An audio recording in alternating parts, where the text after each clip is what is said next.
Siap.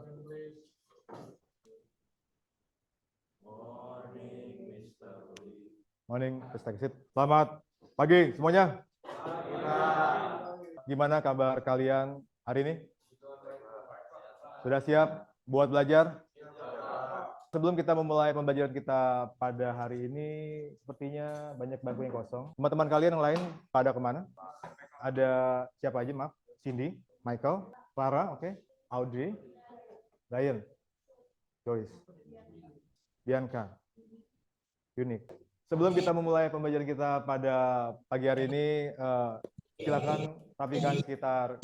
Kemudian adakah sampah di sekitar kalian? Kalau ada tolong dibuang. Berikutnya tolong dirapikan dulu pakaian kalian mungkin yang kurang rapi. Sekarang Bapak ingin tanya kepada kalian. Setelah melalui proses pembuatan video kemarin, kira-kira bagaimana perasaan kalian hari ini? Biasa aja, Pak. Oke, baik. Kenapa senang, Jerry? Bisa menampilkan hasil video kamu? Oke, kalau Frederick, kenapa biasa aja? Sebagai rasa normal. Oke, baik. Kemarin kira-kira ada nggak yang mengalami kesulitan dalam membuat proses video itu? Sarah, agak sulit kemarin? Nyari waktu luangnya. Satu hal yang pasti bahwa semua ini adalah proses. Seperti hal juga dalam proses kehidupan. Tidak ada yang enak, tidak ada yang instan. Semuanya proses dari yang susah dulu, sampai nanti kan bisa mendapatkan hal yang terbaik. Tapi satu hal yang paling penting adalah kalian jangan pernah menyerah. Baik. Di pertemuan sebelumnya, kita sudah sedikit membahas ya mengenai masuknya agama Hindu-Buddha ke Indonesia. Ada masih ingat kira-kira bagaimana proses masuknya agama Hindu-Buddha ke Indonesia? Melalui perdagangan, maksudnya gimana, Valdo? Perdagangan dari luar negeri masuk ke Indonesia untuk perdagangan. Mungkin yang perempuan, bagaimana Giselle? Giselle masih ingatkan bagaimana proses masuknya agama Hindu-Buddha ke Indonesia melalui perdagangan? Apakah ada cara yang lain? Oke, baik. Di pertemuan sebelumnya, kalian masih ingat dengan teori masuknya agama Hindu-Buddha ke Indonesia? Kira-kira ada apa teori itu? Waisya, Brahmana, Satria, harus balik, Sudra. Oke, teori Waisya itu apa itu? Siapa yang menyebarkannya? Siapa? Waisya. Oke, para pedagang. Kalau Brahmana, pemuka agama. Kalau kesatria, prajurit. Kalau Sudra, oke, para budak ya. Kalau arus balik siapa yang menyebarkannya? Orang Indonesia sendiri. Pada pagi hari ini kita akan membahas lebih jauh lagi, yaitu kita akan membahas mengenai bagaimana pengaruh Hindu-Buddha itu yang ada di Indonesia ya. Tujuan kita pada pagi hari, kita akan coba mencari tahu kira-kira bagaimana sih pengaruh Hindu-Buddha itu yang ada di sekitar kita tuh seperti apa sih? Apakah ada pengaruh Hindu-Buddha dan sebagainya? Kita coba akan mencari tahu bagaimana pengaruh Buddha yang ada di lingkungan kita terdekat. Nah, kemudian untuk cakupan materinya, pada pertemuan kali ini kita akan fokus kepada pengaruh Hindu-Buddha di Indonesia saja. Pertemuan sebelumnya kita sudah membahas mengenai masuknya agama Hindu-Buddha di Indonesia. Dan kemudian pada kegiatan kita pada hari ini, yang pertama kita akan presentasi nanti ya setiap kelompok ya, mempresentasikan hasil proyeknya. Kemudian yang kedua kita akan ada diskusi ya, yang jawab. Kemudian yang ketiga kita akan ada sedikit post test ya, post test untuk melihat sejauh mana kalian memahami materi ini. Kemudian ada penarikan kesimpulan dan refleksi. Itulah rencana kegiatan kita pada hari ini. Di pertemuan sebelumnya kita sudah melihat bagaimana proses masuknya agama Hindu-Buddha di Indonesia ya, melalui perdagangan dan juga banyak tokoh-tokoh juga yang bilang ada berbagai macam teori itu ya masuk ke Indonesia. Di pertemuan sebelumnya juga kita juga sudah menganalisis permasalahan yang akan kita teliti, yaitu yang pertama, temukanlah dan analisislah jejak pengaruh Hindu-Buddha yang ada di sekitar kalian. Kemudian yang kedua, analisislah pengaruh agama apa yang paling kuat di lokasi tersebut pada masa itu. Dan yang ketiga, analisislah mengapa pengaruh Hindu-Buddha di lokasi tersebut memudar dan digantikan dengan pengaruh Islam. Nah, di pertemuan sebelumnya kita sudah berhasil menemukan permasalahan yang kita akan teliti, kita akan selesaikan di materi ini. Dan di pertemuan sebelumnya juga, Bapak sudah membagi kelompok ya kepada kalian ya. Ada 6 kelompok dan kita juga sudah mendiskusikan mengenai proyek apa yang akan kita buat. Kemarin kita sudah sepakat untuk membuat vlog ya. Dan di pertemuan sebelumnya juga, kalian juga sudah mendiskusikan dengan kelompok kalian sendiri mengenai bagaimana teknis pembuatan vlognya itu ya, pembagian tugasnya, siapa, dan sebagainya. Dan di pertemuan sebelumnya juga kita juga sudah mendiskusikan mengenai bagaimana plan atau desain pengumpulan dari tugas itu. Kemarin kita sudah sepakat hari Rabu kemarin ya. Ada yang belum kumpul? Sudah kumpul semuanya? Coba Bapak cek dulu ya di email. Sudahkah semuanya? Kemarin Bapak sudah sempat lihat bagaimana proyek kalian, sudah sempat Bapak lihat juga. Hasilnya cukup baik. Dan sekarang kita akan presentasikan ya. Sekarang meminta kalian untuk masuk ke dalam kelompok kalian. Sebelum kita mulai presentasi kelompoknya, Bapak minta kalian setiap kelompok untuk scan barcode ini dulu. Jadi nanti kalian akan menjawab kembali setiap pertanyaan Bapak berikan di situ berkaitan dengan tugas vlog kemarin itu. Sekarang kita akan berpresentasi. Setiap kelompok akan setelah tampil temannya yang lain memberikan pertanyaan ya. Sekarang silakan maju kelompok 1. Silakan kelompok 1. Selamat pagi Pak Ruli dan teman-teman. Dan juga kami dari kelompok 1 akan mempresentasikan hasil dari vlog kami. Ya, perkenalkan nama saya David Manurung, absen 22. Nama saya Agung Hemputra, absen 2. Nama saya Jonathan Pratama, absen 17. Saya Damara Sekar, absen 10. Selamat menonton. Welcome back di A Day in My Life, edisi liburan ke Candi.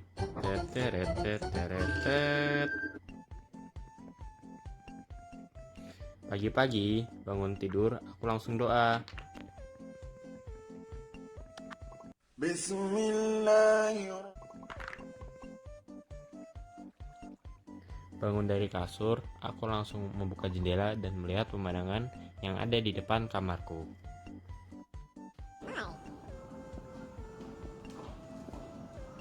Ayo ke Candi.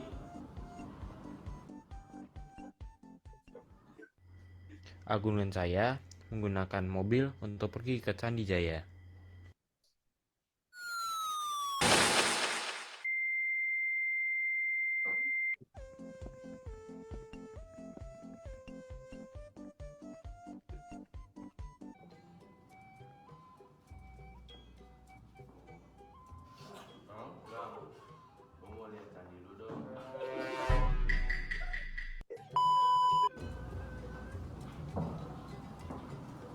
Selamat datang.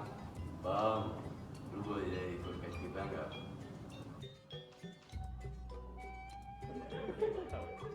Jadi guys, kita sedang berada di aliran Sungai Citarum, tepatnya di Candi Batujaya.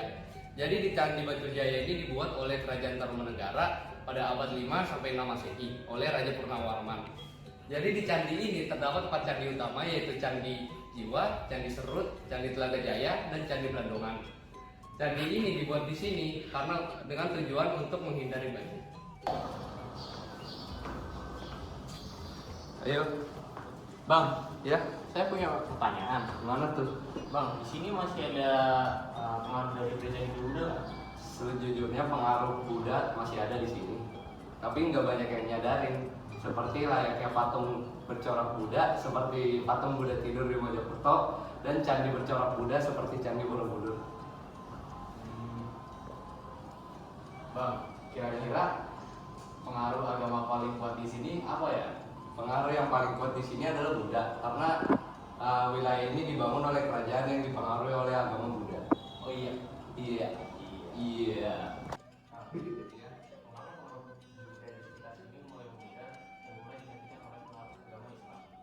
Sejujurnya karena kemajuan perdagangan, pedagang-pedagang dari luar negeri seperti Arab datang ke Indonesia, lalu dan menyebabkan asimilasi sehingga pengaruh budaya Hindu dan Buddha lama-lama menghilang.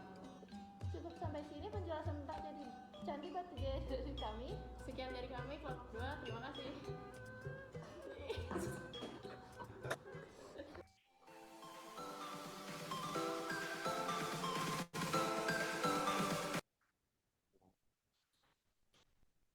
Ya, sekian dari kami kelompok pertama. Terima kasih.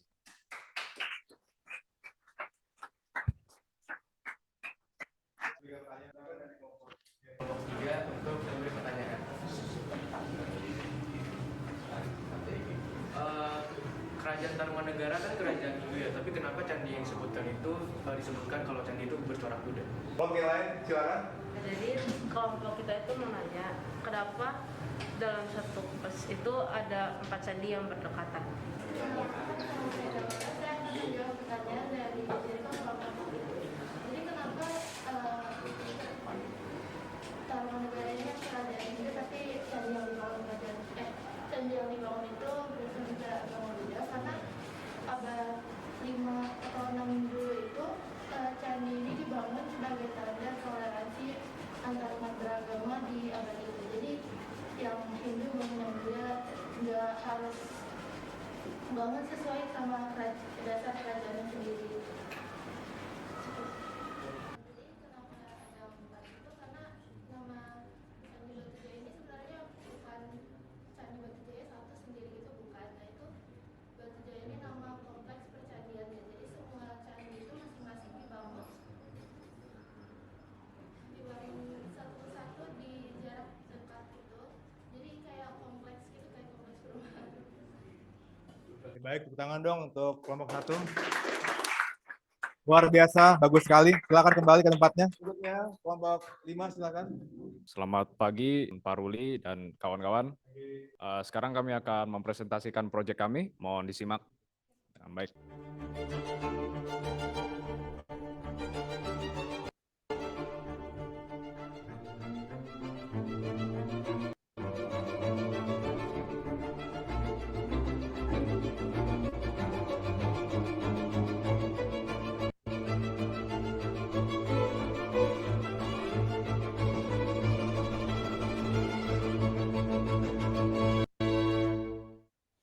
Halo kawan-kawan, tahu nggak kalian kalau misalnya Hindu Buddha itu pernah masuk ke Indonesia? Nah, tapi menurut kalian apa itu pengaruhnya di Indonesia? Ya, sebenarnya Hindu Buddha itu sangat berpengaruh di Indonesia dulu sebelum runtuh. Tapi sekarang masih lah. Nah, pengaruhnya itu bisa dalam masyarakat atau enggak kepercayaan, juga masih bisa dalam seni roh. Kayak misalnya seni rupa, bangunan, musik.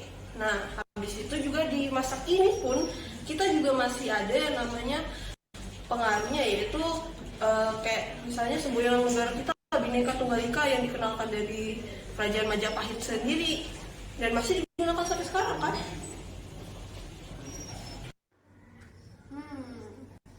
Kalau dilihat dari sini, kalian pernah mikir gak Candi Blandongan itu termasuk ke dalam Candi Hindu atau Candi Buddha? Nah, kalau dari yang aku lihat searching sih, aku melihatnya itu kayaknya Candi Blandongan itu Candi Hindu. Kenapa? Karena Candi Hindu dan Buddha itu sebenarnya memiliki perbedaan. Kalau kalian pengen tahu, aku kasih tahu sekarang aja ya. Nah, Candi Hindu itu kan berbentuknya kompleks. Jadi dia itu ada di dalam kompleks maksudnya ya. Kalau Candi Buddha itu tidak, dia tidak ada di dalam kompleks. Contohnya kayak Candi Borobudur kan nggak di dalam kompleks kan. Kalau ini di dalam kompleks. Itu ada Candi Blandongan. Di bawahnya itu ada Candi Jiwa. Nah, habis itu yang kedua kita bisa lihat dari Candi Hindu itu biasanya berbentuk kecil, menyendiri. Tetapi kalau Candi Buddha itu kayak melebar gitulah. Jadi kesimpulan paling gampang buat diambil itu Candi Blandongan itu Candi Hindu. Nah, kalian sadar nggak kalau kebanyakan candi di Kerawang itu adalah candi Hindu? Itu dikarenakan kebanyakan candi di Kerawang dibangun pada masa kerajaan Tarumanegara. Nah, kerajaan Tarumanegara adalah kerajaan Hindu dengan aliran Waisnawa. Dalam Hindu ke aliran Waisnawa, dewa utama yang dipuja adalah Dewa Wisnu. Dan Dewa Wisnu itu sendiri adalah dewa pelindung keselamatan manusia dan alam semesta. Hindu-Buddha mulai runtuh, kerajaan Islam mulai menguasai dan menyebar secara luas. Nah, agama mereka bisa menyebar melalui perdagangan, perkawinan, pendidikan, dan kesenian. Agama Islam juga tidak memiliki sistem kasta, maka dianggap oleh masyarakat mudah diterima. Itu juga menjelaskan mengapa mayoritas warga masyarakat Indonesia menganut agama Islam. Silakan yang ingin bertanya. Terima kasih atas presentasinya, izinkan kelompok kami untuk bertanya. Jadi bagaimana candi yang kalian presentasikan itu bisa ditemukan?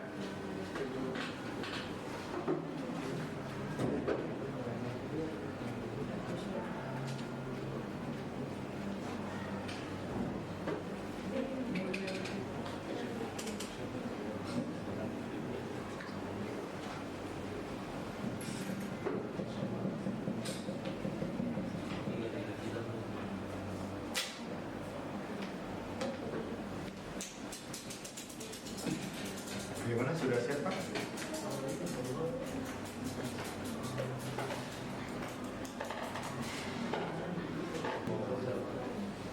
Silakan. Jadi kalau menurut kelompok kami, gimana sih Candi Blandungan itu bisa ditemukan itu? Dia itu kemungkinan besar karena kan dia dibangun dari zaman kerajaan Tarumanegara. Jadi orang-orang yang berada di dekat, yang tinggal di dekat candi waktu itu harusnya dia udah tahu. Dan kalau orang itu kan biasanya mereka akan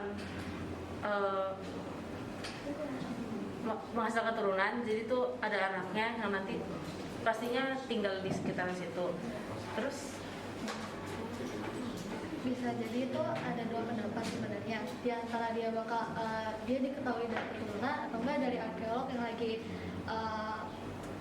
gimana sih cara ngomongnya? Lagi kayak iya, cari dia lagi eksplorasi ya lagi eksplorasi. Nah, jadi mereka menemukan candi terus jadilah ketemu 4 candi yang ada di sekitar. Tangan dong untuk kelompoknya Niko. Tadi sudah lihat, sangat baik sekali ya video-video sudah kalian buat, project yang kalian buat sangat baik sekali. Tepuk tangan dong untuk kalian semua. Kalian luar biasa, kalian hebat sekali. Nah, sekarang sebelum kita mengakhiri kegiatan kita mau ada post test ya, post test dulu ya. Kita akan ada kuisis ya. Oke baik, silakan kalian join, silakan join.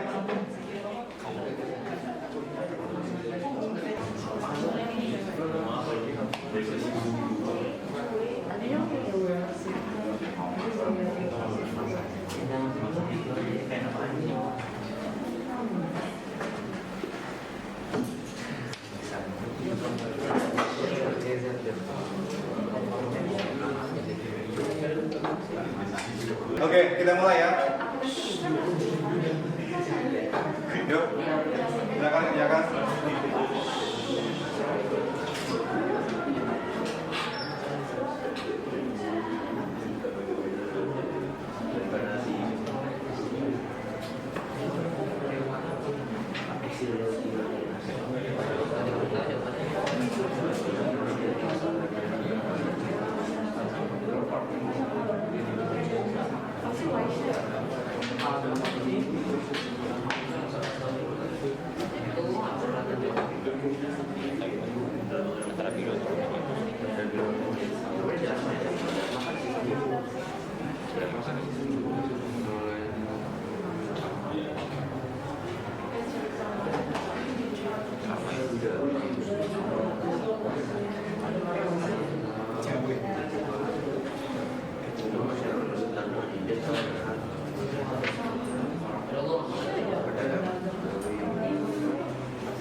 Sekarang sebelum kita mengakhiri kegiatan kita pada hari ini, sekarang Bapak minta setiap kelompok untuk memberikan kesimpulan dari pembelajaran kita pada hari ini. Silakan dari kelompoknya David, silakan.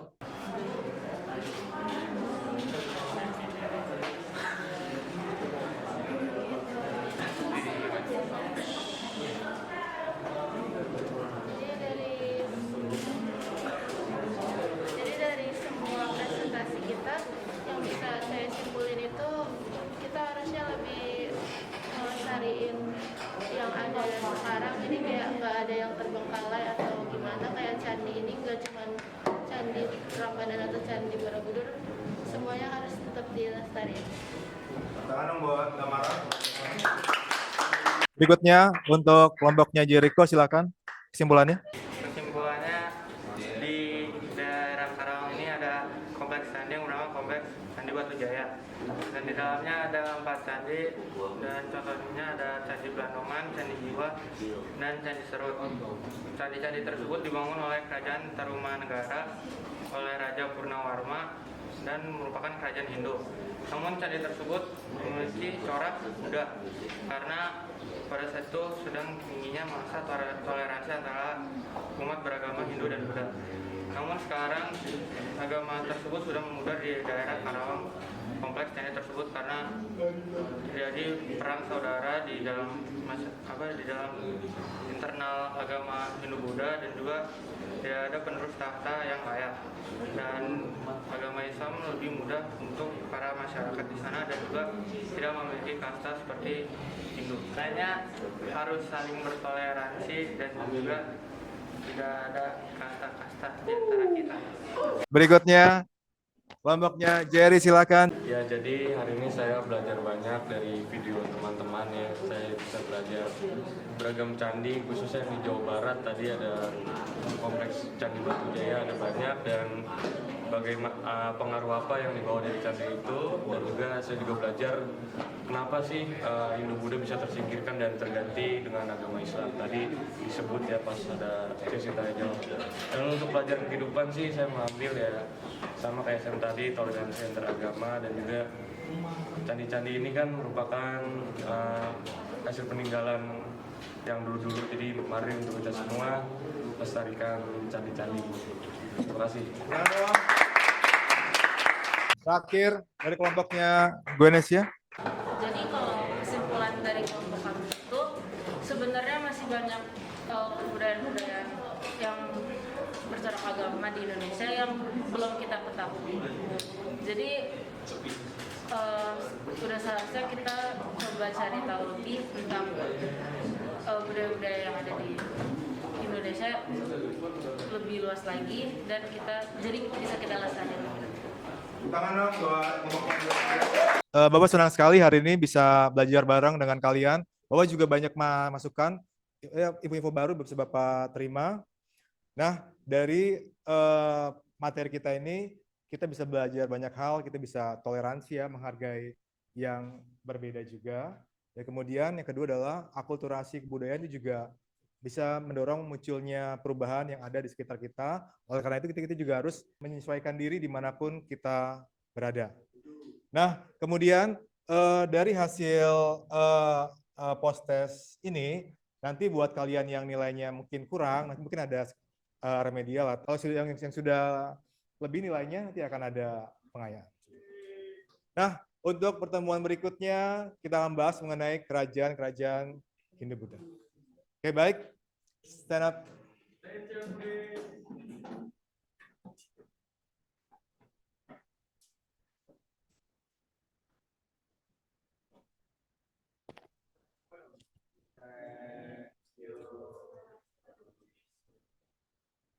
Terima kasih, sampai jumpa.